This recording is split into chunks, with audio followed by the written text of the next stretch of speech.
Johnny said his hellos to Damien and Deb. I went to the kitchen with the flowers, filled a pint glass with water, sawed a few inches off the stems with a bread knife, and plunked them into the makeshift vase. "Been a fluctuation in the Boise Rip," Johnny was saying when I returned to the living room. I felt his eyes following me as I went to place the flowers on the table near the door.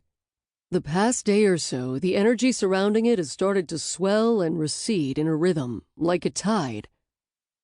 I sat down next to Johnny, close enough for my shoulder to press against his arm, and curled my legs up. He shifted back slightly so he could slide his arm behind me. It rested along the back of the sofa, just close enough for me to feel the warmth of his skin across my shoulder blades. "Energy around the rip?"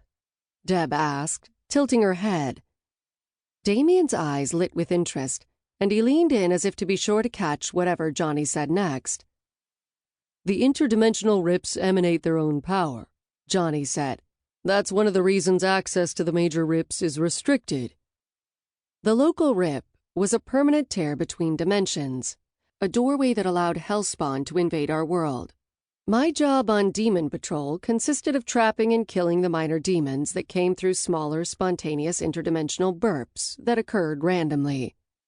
Minor demons didn't have enough demonic energy to possess a person, but they were nasty pests that would attack small pets and scratch the hell out of you with the claws that tipped their bat-like wings and talons, if given the chance.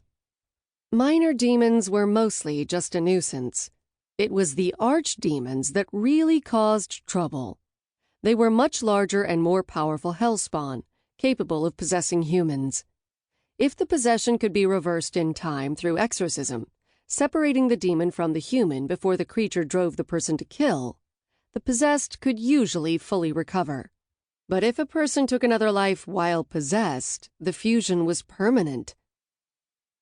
Damien was almost literally on the edge of his seat. As a lifelong student of supernatural phenomena and a high-level magic user, he lived for this stuff. "And this fluctuation is new?" Johnny nodded slowly. "As far as I can gather. I wonder what's causing it." Damien's eyes flicked toward his Demon Patrol backpack, which sat on the floor against the ottoman just out of his reach. I'd bet anything his fingers were itching to dig out his ever-present notebook so he could scribble down things to look up later. Not that Damien would scribble.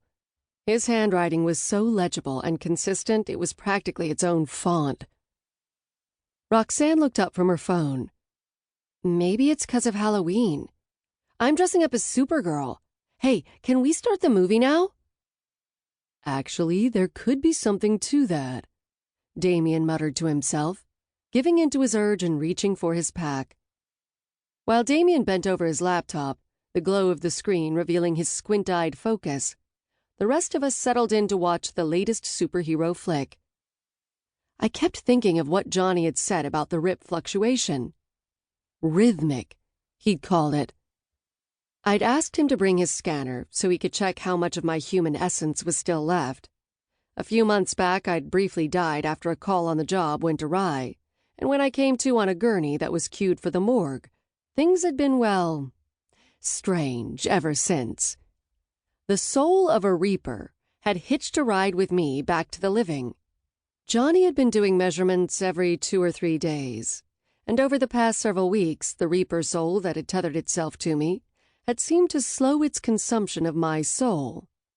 But when I'd woken this morning, something had felt different. At first I thought it was due to a particularly vivid vision of my missing brother Evan, but the unsettled feeling had stayed with me. A new sensation had taken root deep in my gut, too, coming and going in waves like a stomach cramp. Vague hunger was the only way I could think to describe it, but nothing I ate seemed to satisfy it. My eyes felt twitchy and strained, too. I didn't have proof that any of this was related to the Reaper, but I felt sure it was. And I was equally certain it wasn't good. By the time the credits rolled, Roxanne was half slumped against the back of the sofa and over Loki's rump, asleep. Deb touched her shoulder, gently waking her. When I turned on the lamp next to the sofa, Damien looked up, blinking as if he'd forgotten we were all here.